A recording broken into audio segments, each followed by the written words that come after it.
So good morning, everybody. Welcome back to the channel. Thanks for watching.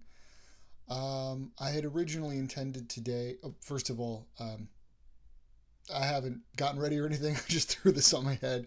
So this is what I look like first thing in the morning. You're welcome. Or I'm sorry. Um, so I had originally intended today to go over some of my quotes from Epictetus, which I will do. But first, I got a request from a friend of mine and someone who watched the first video, one of my oldest friends, James. Hello, James. James asked me to elaborate on the view of the emotions in Stoicism and control of the emotions, because that seems particularly relevant right now.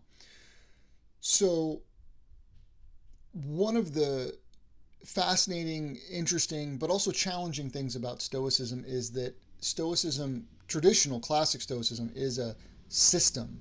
And it's a system that's very tightly coupled together. It includes a view of the world, what they called physis or nature, which we get the word physics from, but it also includes what we would call metaphysics, this idea of like what is behind appearances, what is the ultimate spiritual nature of existence.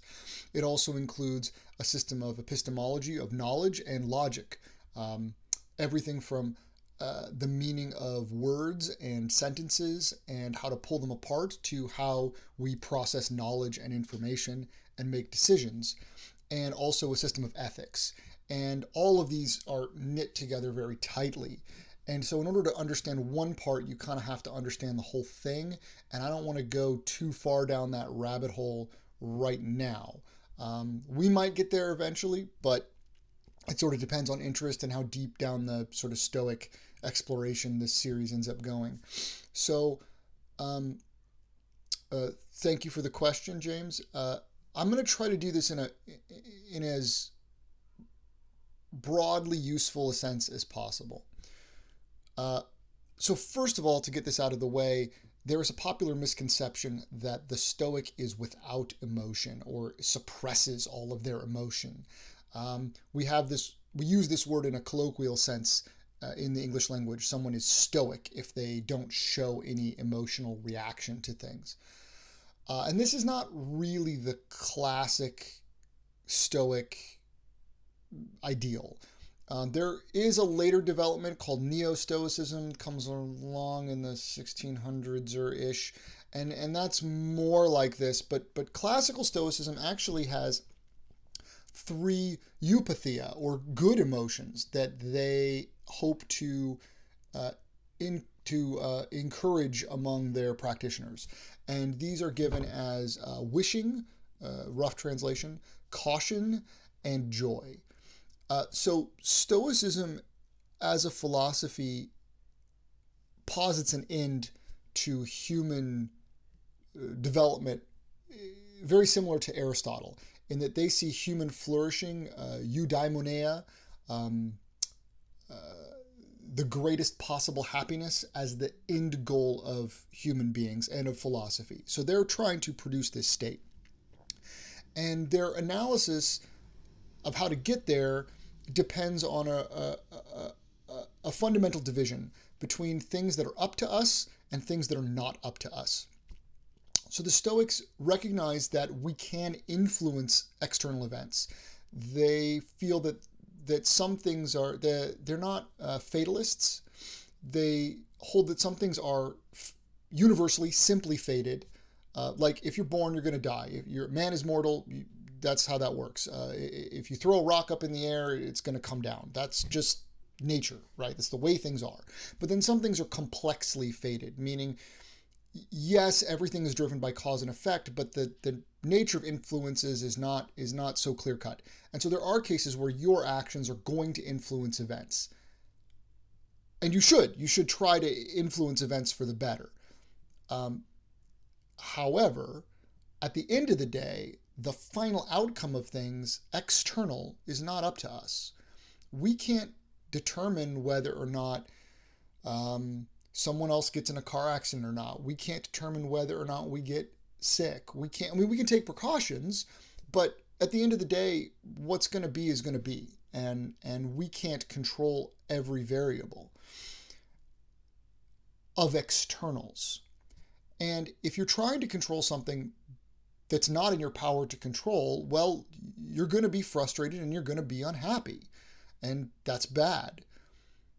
But if you aim to control things that are in your power to control, then you'll be satisfied with your action, and you will have done your duty as a human being to the best of your ability.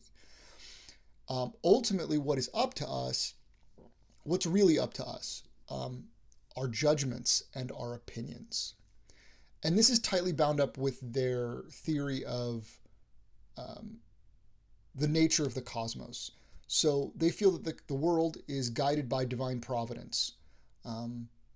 And therefore, life is good, and the universe is good, and existence is good. If it wasn't good, we wouldn't be here. So how can that be? How can the universe be good if there's so much that goes wrong in it? And this is sometimes referred to as theodicy, or the problem of suffering, problem of evil. So for the Stoics, the answer to this question is you have to consider the facts on the ground, which are, okay, why do we only have control over our emotions and our judgments? Hold on, let me take a step back. On our judgments. Well, it must be because that's what we're called to do. What we're called to do is to perfect our character, because that is what is within our power. And ultimately, that is what our happiness most directly depends on. So back to emotions. So an emotion in the Stoic conception is the product of a habit of judgment. So external things, the things that are not up to us, Stoicism holds as indifferent, neutral in and of themselves. They're not good or bad, they just are. And yes, there are things that happen that we prefer to happen that are good, like we like getting a lot of money, or we like falling in love, or we like being healthy. Those are preferred. Why are they preferred? Because they present us with more opportunity to improve ourselves in the world around us, and that's fine. But sometimes things happen externally that we would not prefer. Someone gets sick, or they get hurt, or we lose money, or we lose a job, or something like that. So yeah, okay, fine. We would prefer that didn't happen. But in and of itself, it's indifferent. And let me try to draw that out for you. So let's say you lose your job and you're upset. Well, once you get over being upset, maybe you start thinking about it and you realize that you didn't really like that job and you really wanted to pursue a different career. So you start learning how to do something else. And at first it's really hard and it's challenging, but you do it. And then eventually you get a job doing what you wanted to do to begin with, and you make more money and you're happy. So was the fact that you lost the job, was that a bad thing or was that a good thing? Well, it was neither. It simply was. You turned it into a good thing. If instead you had started drinking and became a drunk and lost your house and ended up on the street, well, then that would be a bad thing. But it was your judgment about the event, about whether it was a good or a bad, and whether you used it to improve your character or to allow your character to become worse, that determined its value. So when we're talking about emotional reactions in Stoicism, we're talking about a temperamental reaction. They use an analogy like if you imagine the soul like a cylinder, and the impulse or the event that occurred like a push that rolls the cylinder down a hill. Well, depending on the makeup of that cylinder, how balanced it is, if it has any divots, what material it's made out of, how heavy it is, how light it is, it's going to take a different path down that hill. Well, if your soul, the shape of your soul is that cylinder, and the dents and dings and shape and weight and size are the character of it, the type of emotional reaction you have to any event is going to depend on what kind of person you are. So there's good news and bad news with that, right? So the good news is that you shouldn't blame yourself right now for how you're reacting. If you're reacting to something in a negative sense and you're in distress, you can't go back in time and change the kind of person that you were and the decisions that you made and your genetic inheritance and whatever led you to have that kind of a reaction. You can't do anything about it. So don't beat yourself up over it or feel like you've failed somehow because you're having a certain emotional reaction. It's a product of your history and you can't change that. What you can do, though, is you can use this incident as an opportunity to better improve your character so that next time you'll perform better under pressure.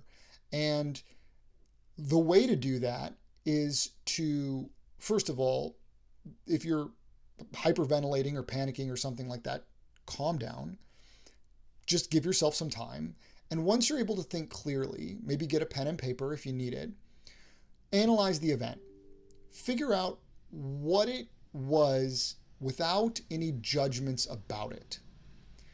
And then consider the ways that you could process it or look at it in order to make it less painful or just better overall. And I don't mean make believe about it. I don't mean pretend it's something it's not. Look, if you have a family member that's dying, that sucks, and I'm sorry. But you might want to consider the natural flow of events. You might want to consider that all men are mortal. And then you might ask yourself, okay, well, I can't do anything about the fact that they're passing, but maybe what I can do is I can be there for them, or if I can't be there for them, maybe I can be there for other family members who are mourning, or maybe I can help them with their affairs, or I can read to them while they're in hospice care, or I can make sure that their children are okay.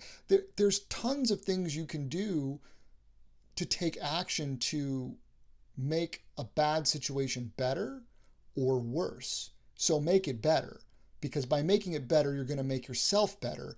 And then the next time something happens that's stressful or challenging, you won't have to control yourself. You'll have set up a habit whereby you react more properly. So I mentioned earlier the 3 Stoic positive emotions, wishing, caution, and joy. So joy is the goal of the Stoic practice, for you to be joyful in life and at all events.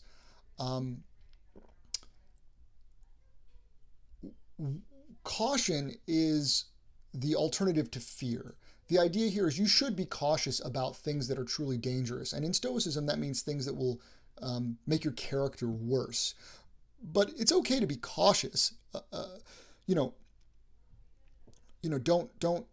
if you've had a couple drinks, don't go driving around. There's nothing wrong with that, but that's different than reacting out of fear. And lastly, wishing. You can always hope for the best. You can always wish the best for other people. There's no harm in that. And doing it, and for yourself, you can wish the best for yourself and hope the best for yourself in the future. And the doing of that creates a habit of mind, which will help you to weather the events and misfortunes of the world a little better. Anyway, I hope that was helpful. If you want me to go further into Stoic physics and the nature of the soul, we can talk about that. If you want me to comment on Stoicism as a whole, we can talk about that too. If you just enjoyed the video, thank you. Press the like button. Feel free to share with friends if you think it would be helpful to them. I will be back tomorrow, hopefully, with some excerpts from Epictetus. Okay, have a good one.